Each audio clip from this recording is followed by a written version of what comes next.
Get out the insurance cards, get out the copays. The office is open, my friends. Brought to you by drroto.com.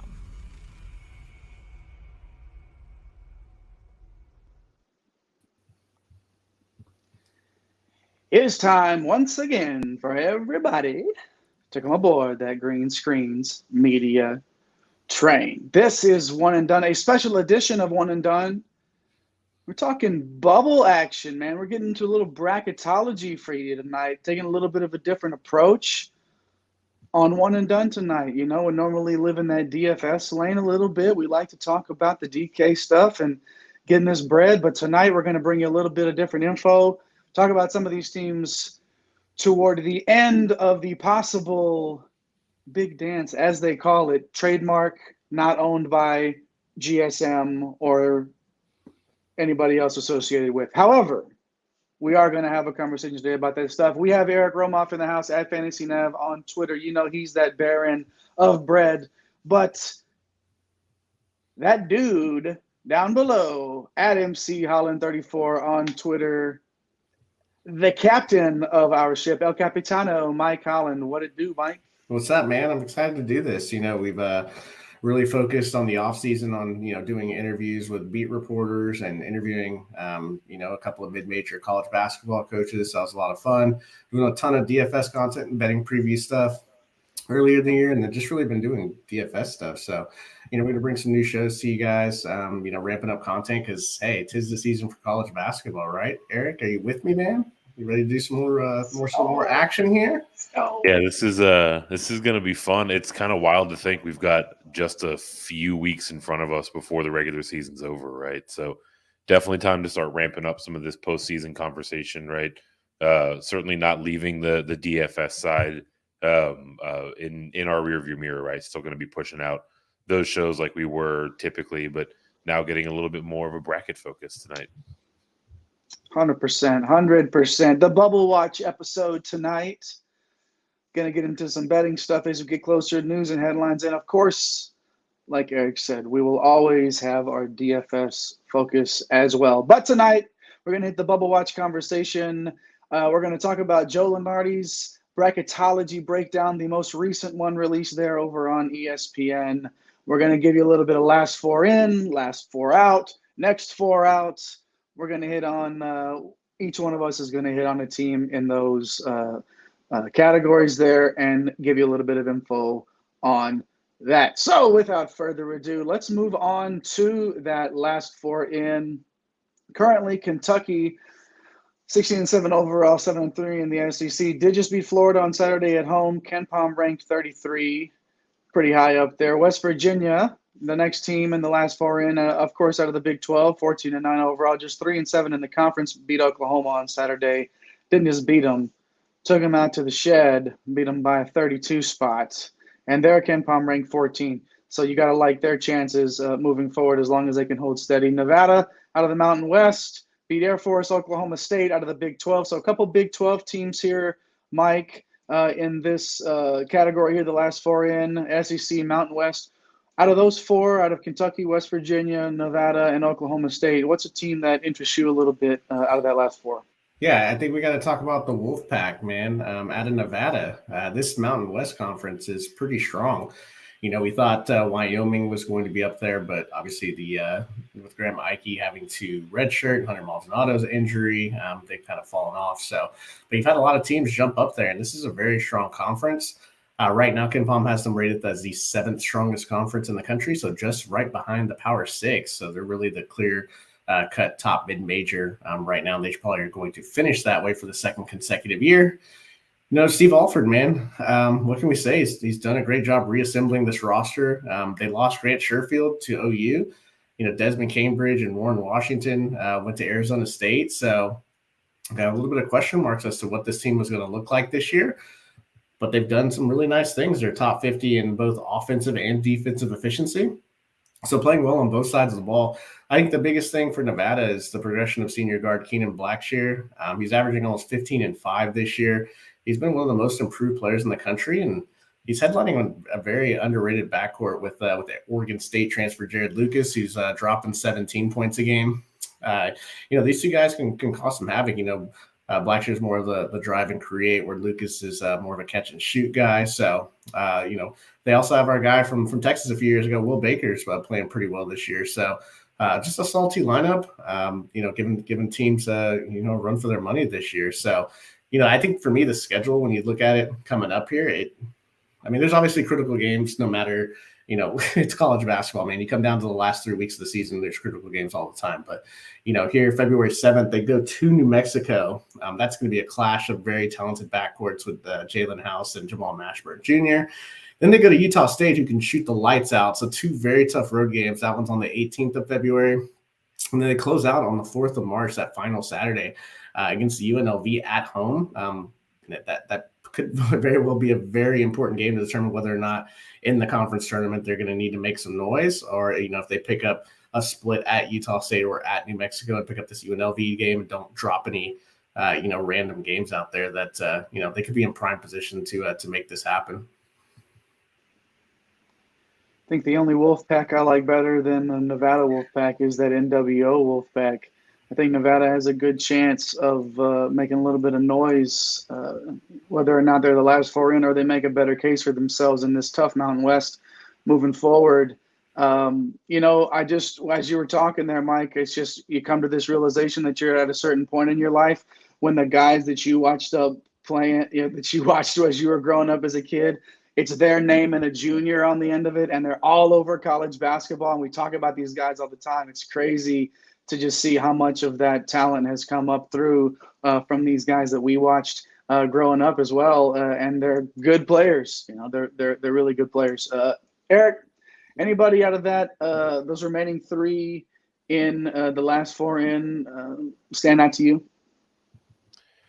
Yeah, really just out of almost shock and awe, right? It's crazy to think that a team that was nationally ranked coming into the year, that is yet again trotting out another top recruiting class, is now in the conversation for last 4 in, and that's the Kentucky Wildcats.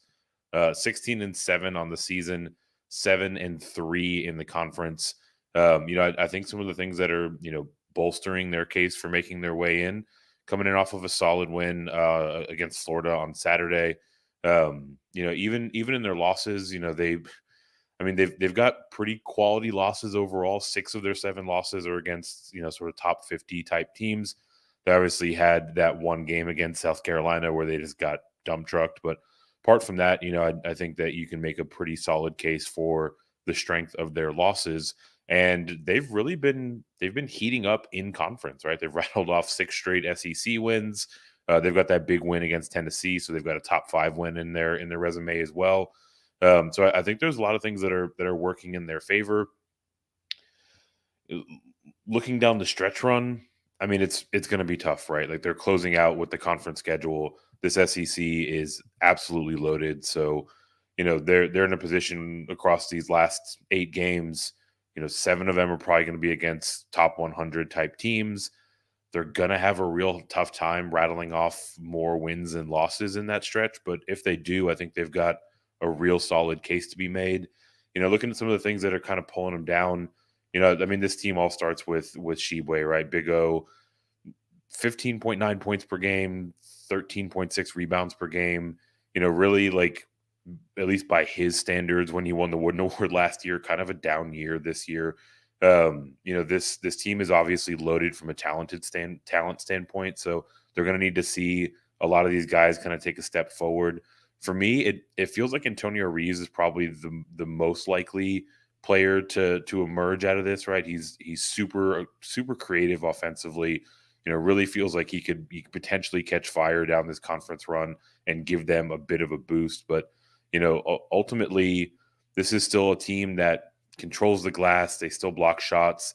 They're shooting well enough from 3, north of 35%. So things are certainly, kind of trending in their direction, but that schedule down the stretch run is so tough. So if they're on the wrong side of 500 over those last 8 games, it might not be enough to get them in.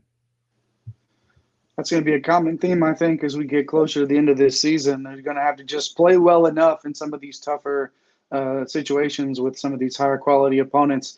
And that's a Tennessee team that they beat that just scored 46 points the other night and won. I mean, that's an interesting basketball team. And anytime you can beat a team like that and crack that code, that's I don't want to go to this well too often. But again, when you as you see a 46-point win, and it makes me want to puke. Like, I can't take that stuff, man. That's such a Tennessee win too. Yeah, totally. It's a Rick Barnes special. Just stink it up and just find a way to scrape out of there. Like, it is what it is. But nonetheless, the team out of that last four in for me is going to be Oklahoma State. This is going to be something that we'll talk about later on in this show too. The Big 12 is the Big 12. This is a conference where out of 10 teams, 8 are going to get in. Like, this is realistically, this is an 8-bid league. And when you play as good a defense as Oklahoma State does, that's the sort of thing that down a stretch run where you have tough game after tough game after tough game. And even if you might not even have to go above 500 down the stretch here. If you rack up 3 quality wins in this Big 12, like, everybody you play against is a quality victory on your resume. Oklahoma State has a chance to do that. Musa Cisse coming back from injury. Since then, they've rattled off 3 straight wins. Khalid Boone has also caught fire 4 straight games of 18 or more, so he's catching fire at the right time.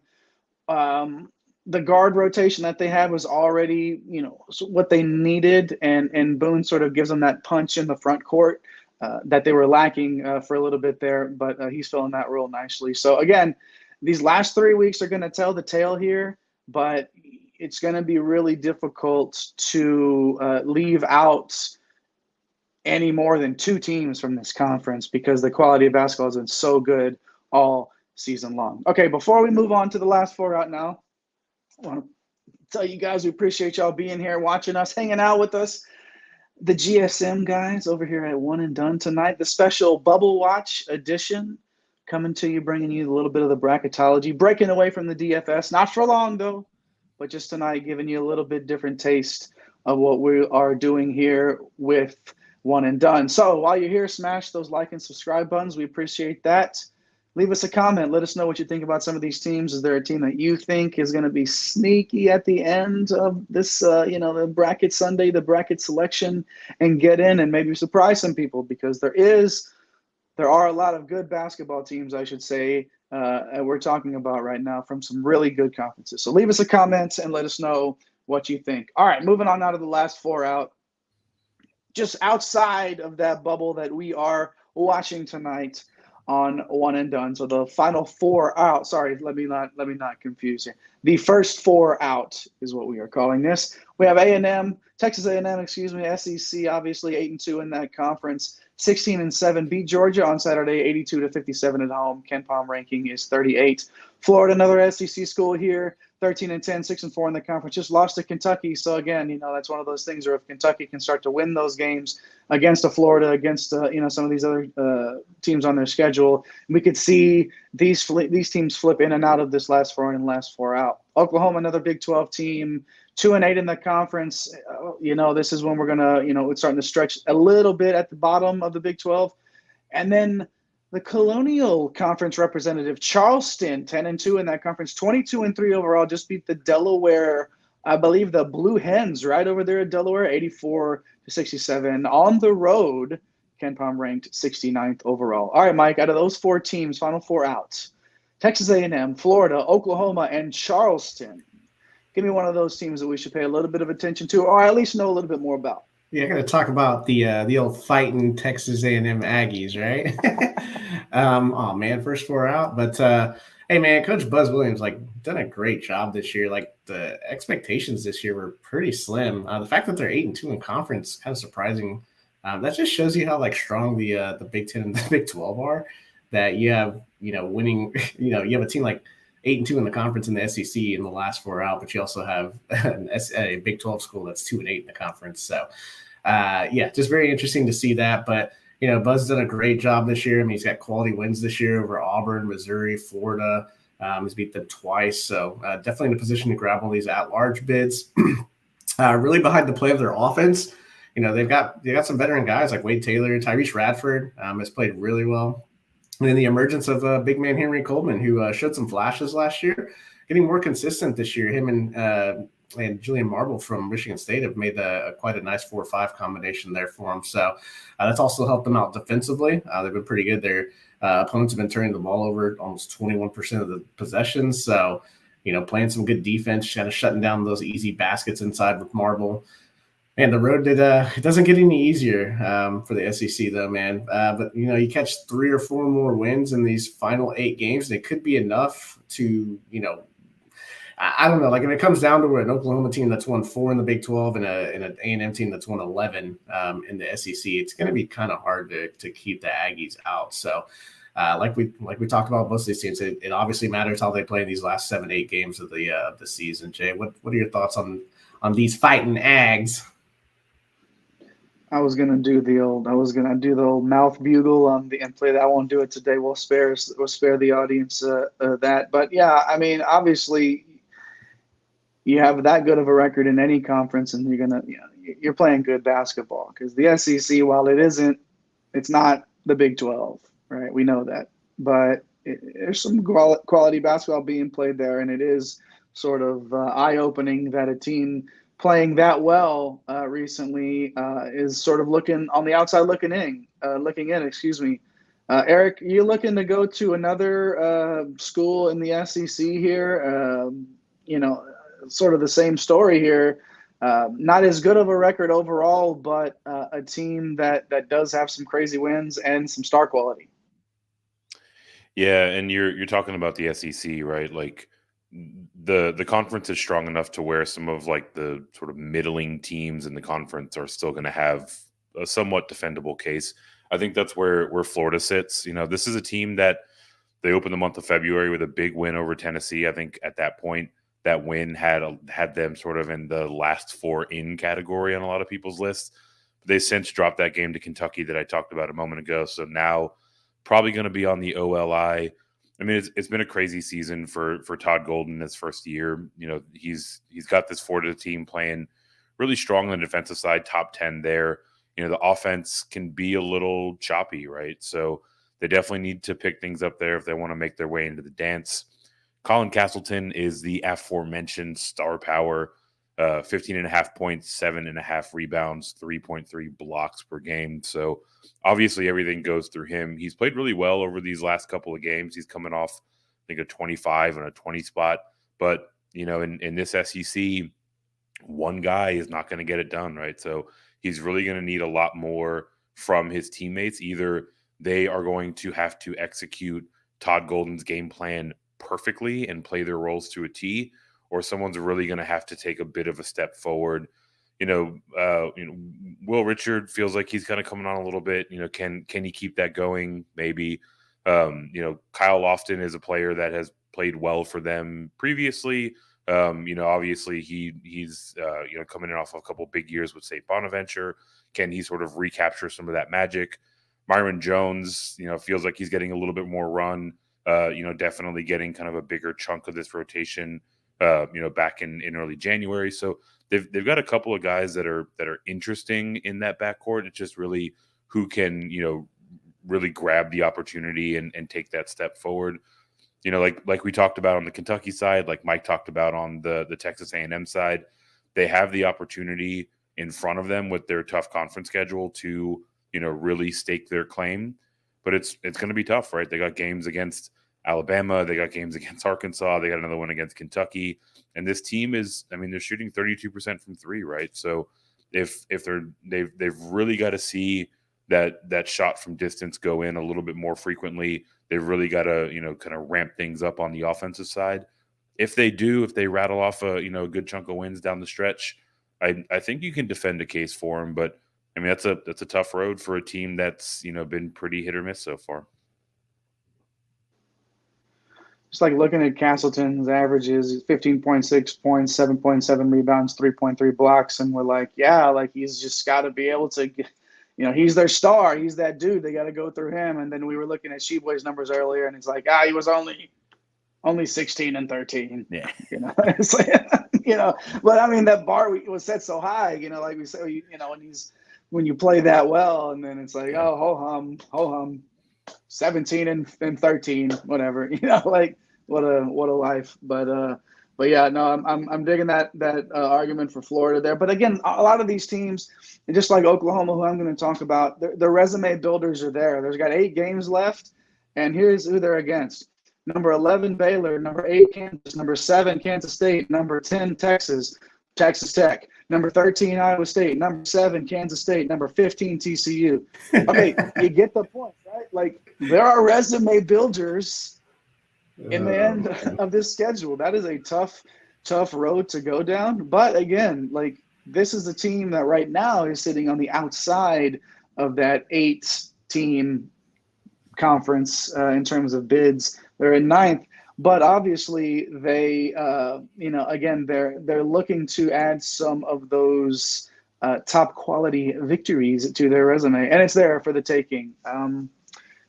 Beating Alabama, massive win for them, right? Like, you get Alabama put a 93 spot on the number 4 team in the country, and then you lose to Oklahoma State at home by 10. And it's like, okay, which team is Jekyll and Hyde here? And they need a little bit more of Jekyll, a little bit less of Hyde. Wait, which one's the bad one? The good one is what they need in order for them to move up into those last 4 in. All right, we're going to move on to our next 4 out real quick. If you're here, you like what you're hearing, smash those like and subscribe buttons. You got that? Hit those buttons for us. Leave us a comment. Show us some love. We're going to move on out of that next 4 out real quick. Wisconsin, 13-9 overall, 5-7 in that tough Big Ten. Did lose to Northwestern today at home. That's a toughie. Like, that's not going to help matters. Seton Hall, 8-5 in the Big East, 15-9 overall. Beat DePaul today at home. KenPom ranked 51st. Penn State out of the tough Big Ten again, 5-7 in that conference. Same conference record as Wisconsin, 14-9 overall. Lost to Nebraska today again. So a couple of these teams on the 2 steps out are not helping their cases here. And then Arizona State out of the Pac-12, 7-6 in that conference, lost to Oregon as well. So the only team out of this 4 to get a win over the weekend is Seton Hall. Mike, who are you going to talk about out of these next 4 out? Yeah, I want to talk about Penn State because you just mentioned that they lost on the road today at Nebraska. I watched the entire game. Man, what a letdown. Like, you needed to get this game. It's going to really hurt. Like pretty much every team that we've talked about, there's still a path here, especially for a team that shoots as well as they do from 3. And they're first in turnover percentage, so they take care of the ball, and you can hit threes. Like, that's a pretty good recipe. The problem is that they don't have any quality bigs, and it's really hurting. There's no John Harrar in there. They're really just trying to mix it and figure it out. But anytime you step on the court and you have an All-American guard like Jalen Pickett, who is averaging a ridiculous 17 points, almost 8 rebounds and 7 assists, basically a triple-double watch every time he takes the court, you got a chance to win. So, where the big men have struggled, that hurts in this Big Ten conference, which is home of the big man, basically. I mean, you got guys like Dickinson, TJD. Luckily, they don't have to play these guys here coming through the stretch, but you still get guys like Dane Danger, who's a load, and Cliff Amourier from Rutgers. So, I mean, you still got to get through some of these guys. And for a team that struggles rebounding the basketball, it's going to be their downfall if they're not hitting their threes. So, it's basically a classic live by the 3, die by the 3. They have one of the lowest free throw rates in the country. So, if Pickett's not driving the basket and getting to the line, basically everyone else on this team is a shooter. But that's how they chose to build their roster, bringing in some of these guys. Now, Seth Lundy had a really nice game today. He's kind of that second guy to kind of go with Pickett. He's pretty consistent, but you need more from Andrew Funk, especially Cam Winter from Drexel. It's got to get more consistent play out of those guys in order for them to rattle off enough quality wins to really jump into the last 4 in. So they're probably going to have to make some noise in the conference tournament. Probably going to have to get 2 more signature wins during the regular season, along with a win or 2 in the conference tournament to really make this thing happen. So a tough Big Ten, a tough loss today for Penn State. A lot of these teams can't afford too many more of these losses, especially the ones in this next 4 out section. Tough one for the Nittany Lions. Eric, what do we have left over here? We've got Wisconsin, we've got Seton Hall, and we've got Arizona State. What are you going to tell us about, man? Yeah, I'm gonna jump onto a team that's got a little bit of positive momentum. They're now coming in, having rattled off 3 straight, including today's win against DePaul. That is the Seton Hall Pirates. I mean, look, this game against DePaul, right? Like it's not exactly a resume builder, but this time of year, it's the type of game that you certainly can't lose, right? So they're coming in and doing the needful. Shaheen Holloway came over from St. Peter's after that magical run, looking to bring some of that magic with him to Newark. Much like the Florida Gators that I talked about last time, Pirates are also a very, defense first type of function, 14th in the country in that regard. With that momentum that they're carrying in, it's still sort of in spite of some inconsistency in their offense, right? They're 8-5 in the conference in the Big East, so it feels like they're very much so in at-large territory. But they're only shooting 32% from 3. They're turning the ball over at a pretty good clip, right? So these are things that are going to stand in their way if they do want to nab one of those at-large bids. Things that are working well for them. I mean, Kadari Richmond has been an absolute sensation for him. Alamir Dawes has been playing really well. Really for me, I think the answers to their questions are going to come from their front court, right? They've got Nadefo there. They've got Samuel there. If either of those guys can take a bit of a step forward, I think Seton Hall has not only the type of players that can, potentially string together some wins, but they've got a decent enough path in terms of the games in front of them, right? They've got Creighton coming up. They've got 2 left against Villanova. They've got Connecticut, Xavier, Providence, right? Some ranked teams that are still in front of them. So they string a couple together, and you can certainly make a case for them. But they're going to have to be a bit more consistent than we've seen thus far. I think the same can be said for Arizona State. They've lost 5 out of their last 6, and including that loss over this weekend to Oregon at home.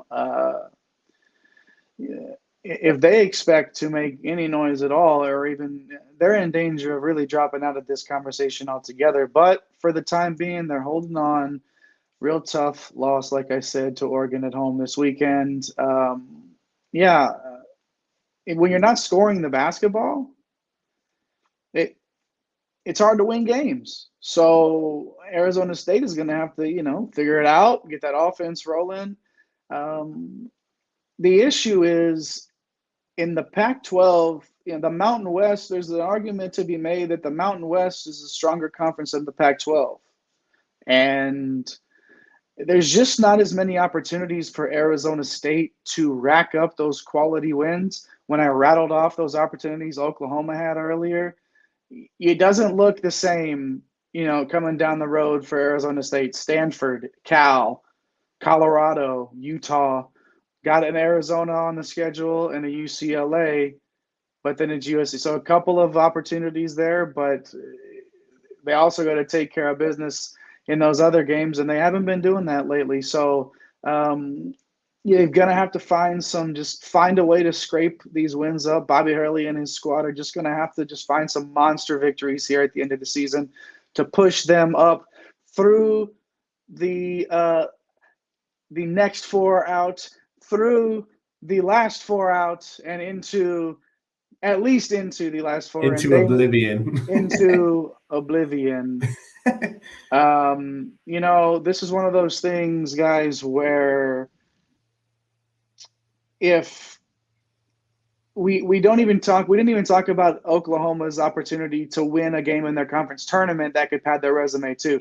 So I mean, like, these are all things like the Pac-12 has going against them, that a conference like the Big 12, who, if all of the That's a great point. If all of the conferences, down the line, down the tier, if they all go off like they're supposed to and they all stay 1-bid conferences, and Oklahoma busts out 3 or 4 just top tier wins here and then make it 5, and you're going to tell me that they're not going to be in the conversation for this, and the Big 12 couldn't send 9 teams? It could happen. So these teams are going to have to take care of business and figure that out. It's we're 3 weeks away, man, from the end of this regular season, guys. This is one of those things where we're going to come to y'all. We're going to bring you the bubble watch. We're going to bring you some betting stuff. We're going to bring you that DFS that you know and love, from that dude from the money getter, Mike Holland. I did all right today too. I had a couple players in the Seton Hall DePaul matchup, a little bit there. Got to have me sitting at home saying, life like this sure is sweet, isn't it?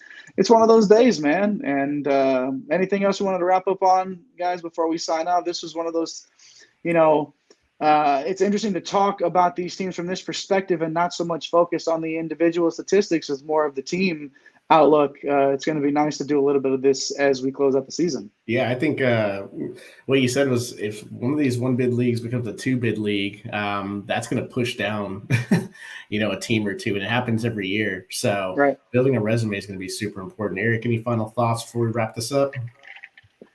I mean, this sounds a lot like what happened with the Big 12 last year, right? So another stacked year for the conference, another one where there might be a team or two that is feeling pretty upset on the outside looking in. We also want to hear from you guys, right? If you're checking in on YouTube, hit those buttons. We definitely appreciate it. But jump in those comments. Let us know, right? Who do you think are the last 4 teams that are going to punch their ticket to the big dance? Want to keep this conversation going like we've talked about throughout the show. Going to be pushing out a ton of new content for you as we get into tournament time. And we're almost there. We're not too far away, guys and gals.